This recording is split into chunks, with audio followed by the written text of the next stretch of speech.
morning, students. How are you all? I hope you all are fine and safe too.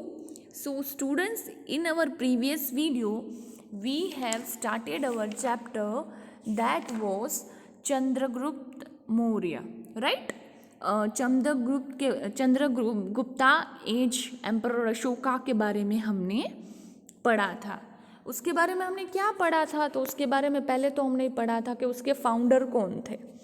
तो कौन थे उसके founder? तो चंद्रगुप्ता मौर्य जो डायनेस्टी है उसके फाउंडर कौन थे? तो Chandragupta was the founder of this dynasty. Then what is the year of that dynasty? कहाँ से कब तक स्टार्ट हुई? So 321 to 297 BC. It means BC मतलब before Christ, before the birth of Jesus Christ, यहाँ से ये डायनेस्टी स्टार्ट हुई थी। एंड देन आफ्टर हमने एक मैप देखा था, उसमें हमने देखा था कि कहाँ कहाँ तक ये एम्पायर जो था वो एक्सटेंड हुआ था। उसके बाद हमने क्या पढ़ा था? तो उसके बाद उन्होंने क्या किया, क्या कहते हैं कि भाई इस्टाब्लिश्ड किया था, क्या क्या उसमें था, क्या उन्होंने चेंज लाया, उसके बारे में हमने सब कुछ पढ़ा था। उसके बाद उन्होंने एक्सटेंशन कितना किया, वहाँ तक हमने सब कुछ पढ़ा था। फिर हमने किंग अशोका के बारे में पढ़ा था। फिर उसके बारे में उनका बर्थ बोर्न कहाँ हुआ और वो कैसे थे और उनके जो ब्रदर थे और उसमें क्या कैपेबिलिटी थी, वो सब पढ़ा था। देन आफ्टर हमने स्क्रिप्ट के बारे में पढ़ा था, और वो स्क्रिप्ट जो लेटर ए होता है वो मैंने आपको डिफरेंट टाइप से दिखाए थे कि भाई हर एक लैंग्वेज में इसका जो रिटन वर्क है वो कैसे अलग है। फिर एक कलिंगा में जो वॉर हुआ था उसमें कहीं ना कहीं किंग अशोका को ये लगा था कि ये जो वॉर में हर एक जगह हमने देखा कि तहस महस हो गया था, हर किसी की डेथ ही हो गई थी। तो कहीं ना कहीं किसी को भी क्या कहते हैं कि भाई वर्थ नहीं मिला, इस वॉर से फ़ायदा क्या हुआ? जीत हासिल हुई पर हर किसी को मार के, किसी के फादर की डेथ हो गई, तो किसी के छोटे भाई की डेथ हो गई, तो किसी के हस्बैंड की डेथ हो गई। तो कहीं ना कहीं हमने यही देखा कि जंग में सिर्फ हमें क्या हासिल हुई? तो हर एक जगह पे वो जो जगह थी वहाँ पे हमें लाशें ही लाशें, राइट, वही दिखाई दी। तो कहीं ना कहीं किंग अशोका जो है उनको गिल्ट फील होने लगा कि इस बैटल से किसी का कुछ नहीं हुआ, बट कि क्या होने लगा कि भाई ये सब से हर किसी को हार्म ही पैदा हुआ है। देन आफ्टर वो जो वॉर थी वो पूरी की पूरी वॉर उन्होंने उनकी लाइफ में पूरा का पूरा चेंज लेके आई।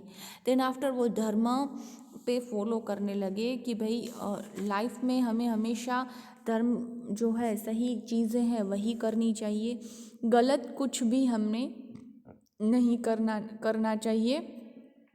So people who love the relatives and friends, they are gracious toward their slaves, and dad also killed their war and their loved ones.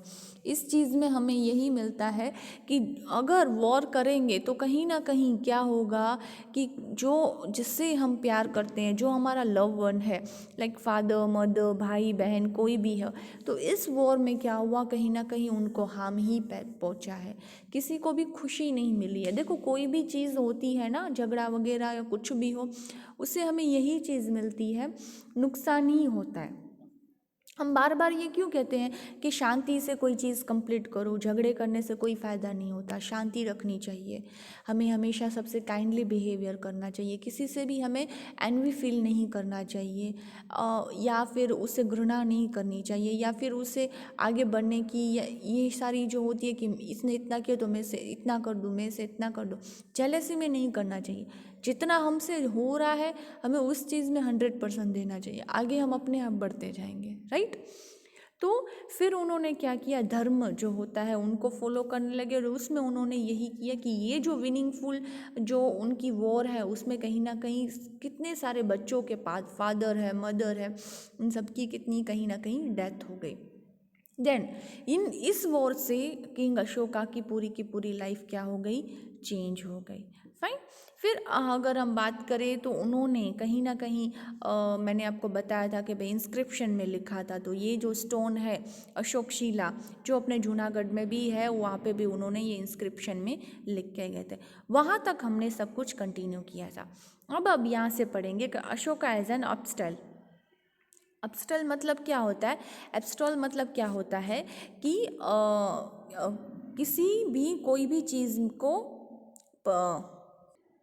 कोई भी चीज़ होती है, लाइक मैं आपको एग्जांपल दूँ।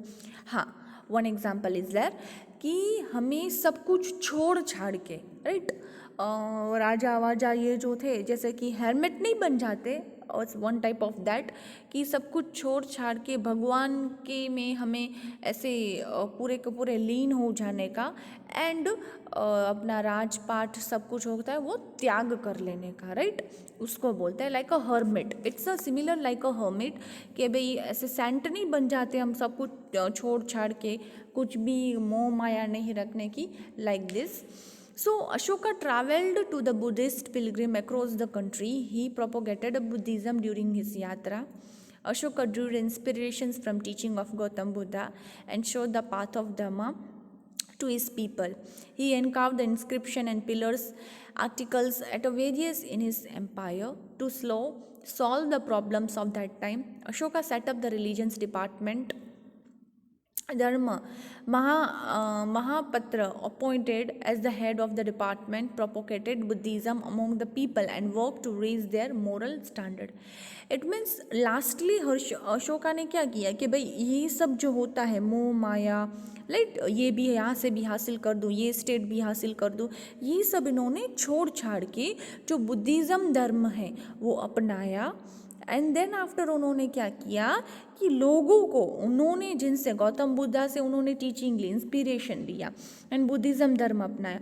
देन आफ्टर उन्होंने अपने ही जो महल था, रहते तो वहीं पे ही थे, तो वहाँ पे लोगों को रिलीजन्स के बारे में समझाने लगे, उसके बारे में उनको इंस्पिरेशन देने लगे, टीच करने लगे। एंड जो होता है ना कि बैटल हासिल करनी है, यहाँ से करना है, वो सब उन्होंने छोड़ छाड़ दिया था। एंड मोरल जो होता है, मोरल क्या होता है, मोरल वैल्यूज़ क्या होती है, क्या हमें करना चाहिए अपनी लाइफ में। बैटल्स के सिवा भी तो काफ़ी कुछ लाइफ में होता है, सिर्फ झगड़े ही थोड़ी करते थे राजा और महारानी। तो उसके हिसाब से उन्होंने प्रोपोकेट किया बुद्धिज़्म रिलेंस अमोंग द पीपल को भी धर्म के हिसाब से चलाने लगे। एंड उन्होंने रेज किया मोरल स्टैंडर्ड ऑफ दिस, उन्होंने मोरल वैल्यूज़ क्या होती है, क्या चीज़ें होती है, उसके बारे में उन्होंने क्या किया, एक्सप्लेनेशन करने लगे। Ashoka banned hunting in the state to stop animal violence.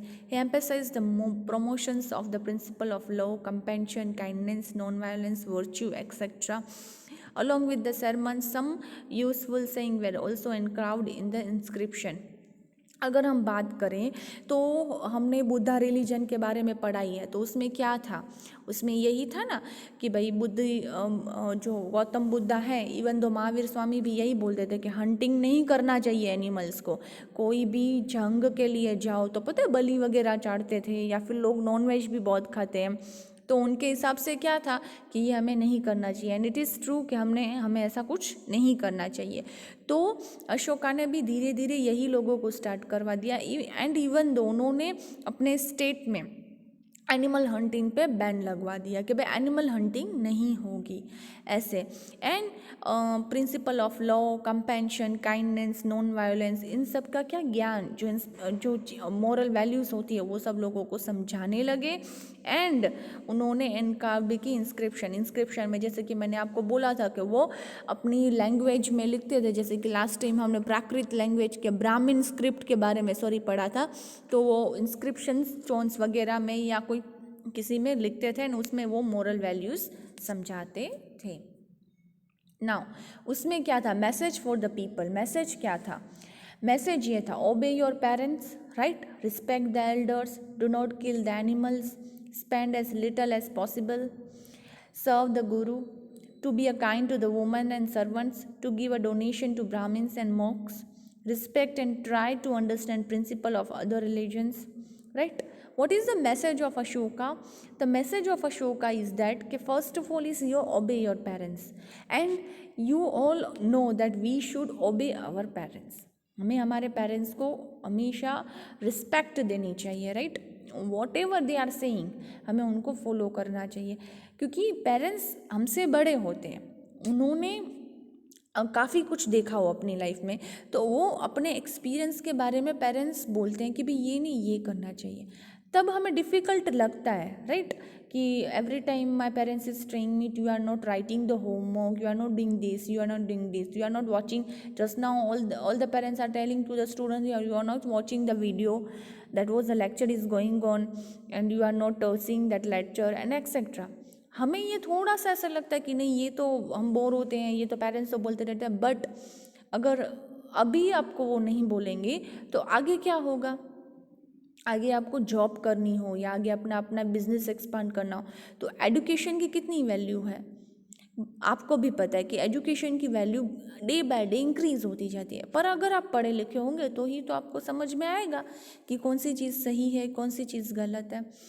और इवन दो पेरेंट्स काफ़ी सारे रूल्स रेगुलेशंस भी सिखाते हैं, एक्सेप्ट पढ़ाई बाकी सब कुछ भी सिखाते हैं जो हमें फॉलो करने चाहिए, राइट।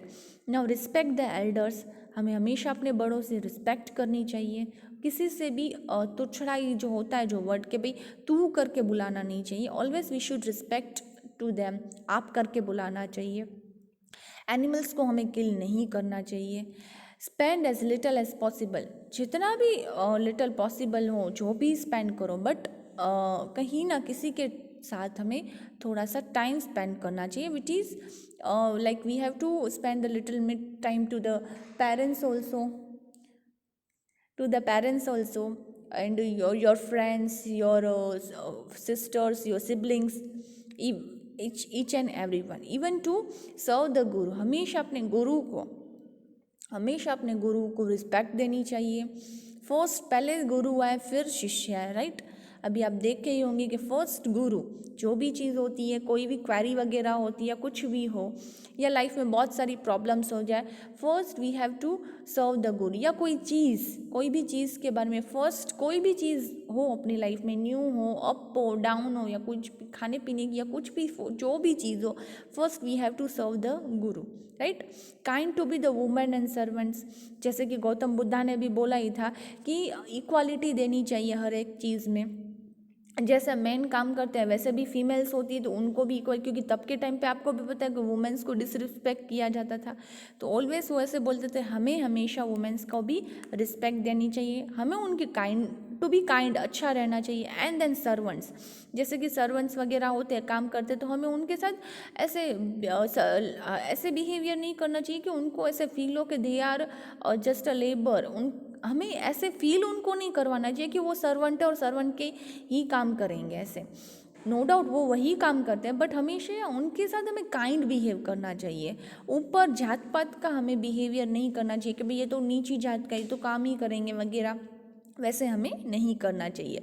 देन हमेशा donate to the brahmins and monk, जैसे कि ब्राह्मण्स को हम डोनेट वगैरह करते रहते हैं या कुछ देते रहते हैं, कोई भी भिक्षुक वगैरह आते रहता है तो वो उनको भी हम मॉन्क्स को देते रहते हैं, like this. And respect to try to understand the other religion, and we should always respect to other religions, हमें हमेशा अपने जो भी दूसरे धर्म के लोग होते हैं उनकी रिस्पेक्ट करनी चाहिए। हमें हमेशा ऐसे नहीं करना चाहिए कि हमारा धर्म ही अच्छा है, हम ही आगे, ऐसे नहीं, ये ट्रू नहीं है। भगवान ने कोई भी फर्स्ट ऑफ ऑल तो धर्म वर्म किए नहीं थे, वो हमने किए हैं। अगर हमने किए हैं तो हमें हर एक धर्म की रिस्पेक्ट करनी चाहिए, हमें उसमें कोई भी चेंजेस नहीं लाने चाहिए कि भाई हम तो ऊंची लोग हैं, हमारा ये धर्म, ऐसे नहीं है। Everyone is equal, right. God तो एक ही है, the names are different, right. पंथ अलग अलग होते हैं, नाम अलग अलग होते हैं, बट लोग तो एक ही है, तो हमें ऐसे नहीं करना चाहिए। Now in the year 2051 BC, Ashoka convenes the Buddhist conference in Mogliputta Tisya, that is Tissa, in Patliputra. The objective of this conference was to establish a religion's unity for removing religion's difference which has raised. Ashoka promulgated Buddhism in the Indian states of Kashmir, Gandhar, Chola, Pandya and Kerala. Emperor Ashoka sent a missionaries boards to Myanmar, Ceylon, that is Sri Lanka, Syria, Egypt, Macedonia, etc. Ashoka sent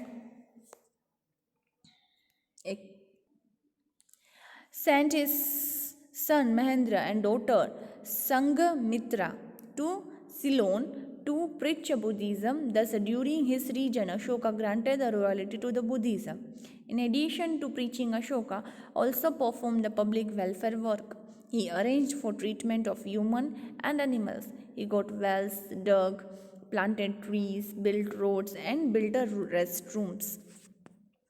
Because of his qualities and deeds, Ashoka is regarded as one of the greatest rulers in the history.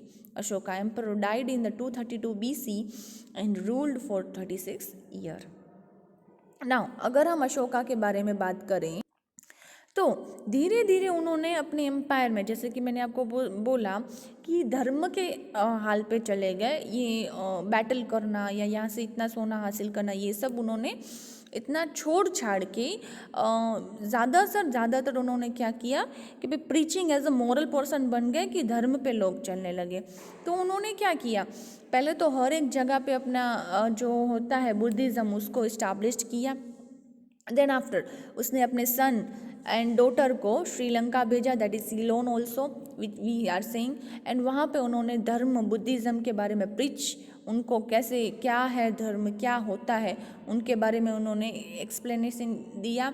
And even though उन्होंने public welfare के लिए भी बहुत सारी चीज़ें arrangement की, like human animals सबके लिए उन्होंने क्या किया, वेल्स वगैरह होती है, ट्री होते हैं, रोड्स होते हैं, वो सारे उन्होंने बिल्ड भी करा कि लोगों को यात्रा के टाइम पे या आने जाने के टाइम पे इन सारी चीज़ें इसकी लैक नहीं लगना चाहिए, इन सारी चीज़ें इसकी उनको फैसिलिटीज़ मिलनी चाहिए।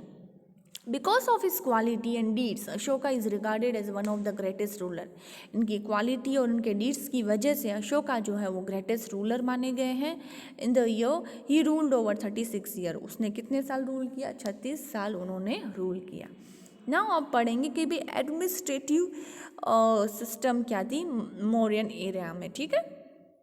Chandragupta Maurya established a large empire and it was expanded by Emperor Ashoka. Chandragupta, chief minister and sharp politician Vishnugupta Chanakya, that is Kautilya, divided a large Mauryan empire for well-organized administration. During this time, there were three sections of the administration. That was central, provisional and regional. Now, what is the central administration system? Emperor was a central administration. He was head administrative, military and judiciary department of the empire. His position was hereditary. Patliputra and areas around it was under the direct control of this emperor. He was managing administrations with the help of minister and higher officials. Chanakya has told about 18 departments, out of which main departments are there as follows. Now, अगर हम थोड़ी सी बात करें कि Mauryan department के administration system कैसे था, तो चंद्रगुप्त मौर्य जो थे उन्होंने बहुत ही अपना जो ये जो एडमिनिस्ट्रेशन है उनका जो एम्पायर उन्होंने एक्सपांड किया था। उसके बाद अशोका ने उसके बाद तो उनके सन बिंदुसर आए थे एंड देन आफ्टर अशोका आए थे, पर अशोका ने वही उनका जो डिपार्टमेंट है वो बहुत एक्सटेंड किया। बट कलिंगा के वॉर में उन्होंने कहीं ना कहीं अपना धर्म में अपना लिया, कहीं ना कहीं उन्होंने वो सब थोड़ा सा त्याग कर डाला। पर अगर हम बात करें उस टाइम के एडमिनिस्ट्रेटिव सिस्टम की, तो जो विष्णुगुप्त चाणक्य जो थे उन्होंने बहुत ही अच्छी तरह से एम्पायर को डिवाइड किया था। उनका जो मैनेजमेंट सिस्टम था वो बहुत अच्छा था। उन्होंने 3 सेक्शन में डिवाइड किया था। कौन से? तो पहले सेंट्रल, प्रोविजनल एंड रीजनल। अगर हम सेंट्रल की बात करें तो उन्होंने उनमें डिफरेंट डिपार्टमेंट है, like governance. First administration means governors जो मैनेज करती है, जैसे कि यहाँ पे पूरी इंडिया को कंट्रोल करने वाली गवर्नमेंट होती है ना, तो उसमें कैसे डिपार्टमेंट डिवाइडेड होते हैं, उसी तरह से उन्होंने यहाँ पे अपने जो डिपार्टमेंट थे वो डिवाइड कर डाले थे। अब उन्होंने 18 मिनिस्टर्स एंड हायर ऑफिशियल्स रखे थे। उसमें से अगर हम थोड़े से जो मेन डिपार्टमेंट्स की बात करें वो यहाँ पे इस बॉक्स में दे रखे हैं, जैसे कि agriculture department, military department, judicial department, trade department, official रिस्पॉन्सिटरी डिपार्टमेंट, रेवेन्यू डिपार्टमेंट, और उनके हेड अलग अलग रख दिए उन्होंने। और उस हिसाब से और उनके हिसाब से उन्होंने वहाँ पे डिफरेंट डिफरेंट हेड रखे और उन हिसाब से उन्होंने क्या किया, अपने जो मेन डिपार्ट्समेंट, यहाँ पे तो टोटल 18 किए थे, पर यहाँ पे टोटल 6 जो मेन डिपार्ट्समेंट हैं उनके उनके हेड और उनके डिपार्टमेंट अलग अलग कर डाले, राइट। तो सोच सकते हो कि ये बिफोर क्राइस्ट की बात हो रही है, तब के टाइम पे तो कोई भी टेक्नोलॉजीज वगैरह थी ही नहीं, बट उस टाइम पे इतना अच्छी तरह से वर्क करना, दिखाना, उसी में ही बहुत बड़ी बात है कि इतना अच्छी तरह से वर्क वगैरह उस टाइम पे भी होता था। देन आफ्टर अगर हम बात करें provisional administrative system, the huge Mauryan empire was divided into 5 section. Head of the province was the governor. Usually the prince was appointed as this post governor task in the province was to maintain a peace and security, collect a revenue, to get the order of the king obeyed, and keeping the emperor constantly aware of the events taking place in the province. Now provincial administrative system means क्या कि usually इस system में क्या होता था कि head of the province was the governor, जो governor होती है वो हेड होती है, एंड यूजुअली जो प्रिंस होता है वो अपॉइंट करता है इस पोस्ट पे। एंड इसमें क्या कि भाई हमें ये मेंटेन रखना है कि पीस एंड सिक्योरिटी मेंटेन होनी चाहिए, जो रेवेन्यू वगैरह कलेक्ट होता है वो प्रॉपरली हो रहा है कि नहीं हो रहा है, एंड जो भी किंग जो भी बातें बोल रहे हैं उस पर ऑब्जर्व हो रहा है कि नहीं हो रहा, उस पर जो भी वो बोलते हैं उनको फॉलो किया जा रहा है कि नहीं किया जा रहा, एंड कंटिन्यूसली उनको अवेयर रहना है, एम्परर को aware the Kings taking place in the province, जो भी चीज़ें हो रही हैं उसमें उनको अवेयरनेस रखनी कि ये जो सारी चीज़ें हैं वो प्रॉपरली फॉलो हो रही है कि नहीं हो रही है, वो उन पर कॉन्स्टेंटली उनको उसमें ध्यान रखना है। नाउ रीजनल एडमिनिस्ट्रेशंस की बात करी जाए तो for the sake of administrative ease and provisional was divided into district, local and storage taluka. District officer worked at the district level, where the officer of province was called a provincial. The smallest unit administration was in the village and it was called the Gramini. Gramini used to the run of administration of the village with the help of the elected member of village. देखो अगर हम अभी की बात करें ना तो हमें ऐसे लगे कि नहीं भाई है ना, क्या कहते हैं कि भाई तालुका है, डिस्ट्रिक्ट है, state level government, local level government, central level government, तो अभी तो हमें इतनी पढ़ाई की, इतनी नॉलेज है, तो ये सब डिवीजन हुआ तो हम समझ सकते हैं। But can you think about it कि ये जो चीज़ें हो रही हैं, ये जो तब उनका एडमिनिस्ट्रेटिव सिस्टम था वो तब के टाइम का है जब जीसस क्राइस्ट का भी बोर्न नहीं हुआ था। This is we are talking about the BC, before Christ. And उस टाइम पे भी उनका जो एडमिनिस्ट्रेटिव था वो हर एक में डिवाइड था। भाई छोटे लोकल गांव वाले का एडमिनिस्ट्रेशन अलग, उससे बड़े वाले का अलग, उससे बड़े वाले का अलग, एंड वो सब जो डिवाइड करते थे, वो सब जो मीटिंग वगैरह करें वो किस तरह से फॉलो होती है, क्या किंग तक मैसेज पहुंचता है, किस तरह से वो मैनेज करते हैं, वो सब तब के टाइम पे था, राइट। तो वी कैन से कि तब के टाइम का भी जो एडमिनिस्ट्रेशन वर्क है that was the finance work, उस टाइम पे भी इतनी बुद्धि चले कि भाई हमें किस तरह से डिवाइड करना है, किस तरह से लोगों में वर्क देना है। जैसे कि यहाँ पे दे रखा है, देखो district, local and taluka. District में डिस्ट्रिक्ट के लोग का अलग, तालुका का अलग, देन क्या कहते हैं कि भाई लोकल लोग जो होते हैं, district and storage and taluka, ये जो चीज़ें हैं वो डिफरेंट तरीके से हो, राइट। तो इनका जो वर्क वगैरह होता है, देखो it was divided district, local and storage, taluka, ये जो चीज़ें डिवाइड होने लगी उस हिसाब से उनके ऑफिसर भी डिवाइड हो, और किस तरह से कौन से ऑफिसर को क्या वर्क करना है वो उनके ऊपर होता है। उनके भी लेवल होते हैं, स्मॉल, हाई, एकदम लो, किस तरह से उनको वर्क करना है उस तरह से, और किस तरह से वो ऑफिसर्स वर्क करते हैं, कैसे एडमिनिस्ट्रेशंस विलेज वगैरह का संभालते हैं, स्मॉल यूनिट से लेके हाई यूनिट तक कैसे उनका वर्क होता है, वो सब देखते थे। Now, successor of Emperor Ashoka and fall of Mauryan Empire. Regarding Emperor Ashoka, successor, we find a different information in Brahmin, Jain and Buddhist text. According to the information given in Puranas, total 9 to 10 kings of Maurya dynasty ruled for 137 years. Taking advantage of improvised rule of last king Maurya dynasty, that is Brishadrata. His general Pushyamitra killed him on the pretext of watching military drill.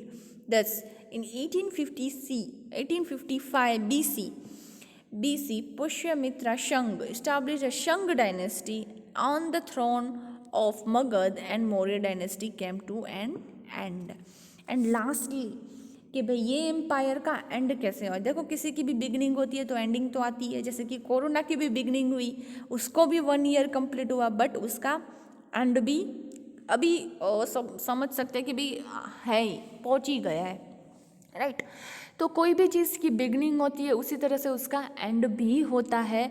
तो जैसे ही last जो emperor थे हमारे बृहद्रथा, और उसके बाद पुष्यमित्रा ने उनको किल किया। देन आफ्टर 185 में पुष्यमित्रा जो थे शंग, उन्होंने शंग डायनेस्टी स्टैब्लिश की, एंड थ्रोन जो था उसने मगध एंड मौर्यन डायनेस्टी का एंड आ गया, एंड मगध में उन्होंने अपना थ्रोन अपनाया, उसने सिंहासन अपनाया, एंड लास्टली जो मौर्यन डायनेस्टी थी उसका क्या हो गया, एंड हो गया। सो स्टूडेंट्स, अगर हम पहले से थोड़ा सा रैपिड रिवीजन लें तो इसमें हमने Mauryan age that is Chandragupta and Ashoka, हमने ये पढ़ा कि चंद्रगुप्त मौर्य जो थे वो फाउंडर थे मौर्यन डायनेस्टी के, राइट, 321 BC से लेके 296 तक। देन आफ्टर उन्होंने अपना जो एम्पायर था कितना एक्सटेंड किया वो हमने मैप में पढ़ा था। उसके बाद उन्होंने GTR that is a grand truck road established किया, एंड स्टिल अभी उसको नेशनल हाईवे माना जाता है दिल्ली टू कोलकाता तक। देन आफ्टर उनके सन आए दैट वाज बिंदुसर, उन्होंने इतना कुछ तो नहीं किया पर जो भी उनका जो एम्पायर एक्सपांड था उन्होंने वहाँ पे रूल किया। देन आफ्टर उन्होंने भी मगध पे 25 ईयर्स रूल किया, एंड उनके सन अशोका एंड उसके जो ब्रदर थे सुशिम वो 2 थे, एंड उसमें से अशोका था वो ग्रेट थे रूलर, बहुत ही अच्छी तरह से उन्होंने रूल किया। एंड देन आफ्टर अशोका ने पूरा का पूरा अपना जो एम्पायर है एक्सटेंड किया। देन आफ्टर अशोका को जो सबसे धीरे धीरे अशोका ने क्या किया, बहुत ही अपनी जो जो उनका एम्पायर था वो उन्होंने एक्सटेंड करते रहे, एक्सपांड करते रहे, एंड देन लास्ट में बैटल कलिंगा जो थी उसमें उनको रियलाइज़ हुआ, उनका पूरा का पूरा हार्ट चेंज हो गया कि कहीं ना कहीं ये जो इतने उन्होंने जीत हासिल की है उसमें कहीं ना कहीं वो कहीं किसी को हर्ट ही कर रहे हैं, क्योंकि पूरे मैदान में उन्होंने यही देखा कि कहीं पे शव पड़ी है, कहीं पे लाशें पड़ी है, कोई किसी के लव वंस को खो रहा है, कोई किसी के फादर को खो रहा है, तो उन्होंने उस बैटल में उनका पूरा हार्ट चेंज हो गया। देन आफ्टर उन्होंने ब्राह्मण स्क्रिप्ट जो हमने कहा था वो भी मैंने आपको डिफरेंट स्क्रिप्ट्स में दिखाया, एंड लास्टली उन्होंने ये मैसेज दिया कि हमें ये सब कुछ नहीं करना चाहिए, एंड देन आफ्टर उन्होंने बुद्धिज़्म धर्म अपनाया, और अपने एम्पायर में उन्होंने बुद्धिज़्म धर्म के बारे में गौतम बुद्धा से भी काफ़ी कुछ सीखा, उनसे भी उन्होंने काफ़ी कुछ नॉलेज वगैरह ली, एंड उन्होंने बैटल्स वगैरह इन सब को छोड़ छाड़ के जो ब्राह्मीण जो होता है, जो उन धर्म होता है उनके बारे में उन्होंने क्या किया कि भाई है ना प्रीचिंग करते गए, बताते गए, एंड उन्होंने इंस्क्रिप्शंस वगैरह भी लिखना स्टार्ट कर दिया, एंड लोगों को भी उन्होंने धर्म को अपनाने का बारे में बताया। एंड देन आफ्टर उन्होंने 8 जो बोले मैसेज दिया पीपल को, वो ये दिया, ओबे your parents, respect your elders, do not kill the animals, spend a little as possible, serve the guru, to be kind to women and servants, to give donations to Brahmin and monks, respect and try to understand principle of other religions। फिर उन्होंने धीरे धीरे धीरे क्या किया कि भाई Buddhism जो था धर्म को उन्होंने बहुत ही एक्सपांड किया, जगह जगह उनकी कॉन्फ्रेंस लगी और उनको समझाने लगे, एंड फिर उन्होंने अपने बेटे और बेटी को भी श्रीलंका भेजा, और वो उनको वहाँ पे प्रीच किया, कौन सा धर्म, तो बुद्धिज़्म धर्म के बारे में उन्होंने प्रीच किया, ठीक है। फिर अगर हम फिर से एडमिनिस्ट्रेशन सिस्टम में जाएं, चंद्रगुप्त से लेके अशोका तक, किंग अशोका तक, तो उसमें तीन थे। कौन से तीन थे एडमिनिस्ट्रेशन सिस्टम? तो सेंट्रल, प्रोविजन एंड रीजनल। अब सेंट्रल में तो उन्होंने 18 सेक्शंस, डिपार्टमेंट्स अलग थे, जिसमें एग्रीकल्चर हो, मिलिट्री हो, जुडिशियल हो, ट्रेड हो, एक्सेट्रा। ये सारे जो डिपार्टमेंट्स थे उन्होंने अलग अलग रखे एंड उन सब के उन्होंने हेड अलग रखे। प्रोविजनल में हमने ये समझा कि अवेयरनेस हर एक चीज़ की होनी चाहिए, किस तरह से पीस मेंटेन एंड किंग की जो बात है वो बे हो रही है वो नहीं हो रही वो देखना का था। एंड लास्ट अगर हम रीजनल की बात करें तो रीजनल में ये था कि जो भी डिवाइड हो गया था डिस्ट्रिक्ट, लोकल और तालुका में, वो किस तरह से कौन से को जो प्रिंस थे वो पोस्ट देते थे और उस हिसाब से उनका एडमिनिस्ट्रेशन वर्क चलता था। But at last we have learn के दैट ये मौर्यन एम्पायर था उनका एंड आ गया एंड लास्ट में पुष्यमित्रा शंग जो थे उन्होंने शंग डायनेस्टी इस्टाब्लिश्ड की। सो स्टूडेंट्स, इस चैप्टर में हमने यही पढ़ा पूरा का पूरा मौर्यन एम्पायर के बारे में। On the very next lecture we will start the Gupta age and other rulers, कि गुप्ता एज के बारे में पढ़ेंगे, गुप्ता कॉइन्स के बारे में पढ़ेंगे, केव्स ऑफ अजंता के बारे में पढ़ेंगे and who was the founder of Gupta age, right, उनका पूरा का पूरा हम पढ़ेंगे नेक्स्ट लेक्चर में। टिल दैट आप इतना रखो एंड आपको जो भी मैं होमवर्क वगैरह दूंगी वो आप कंप्लीट करना। Okay students, so till that stay home, stay safe and thank you.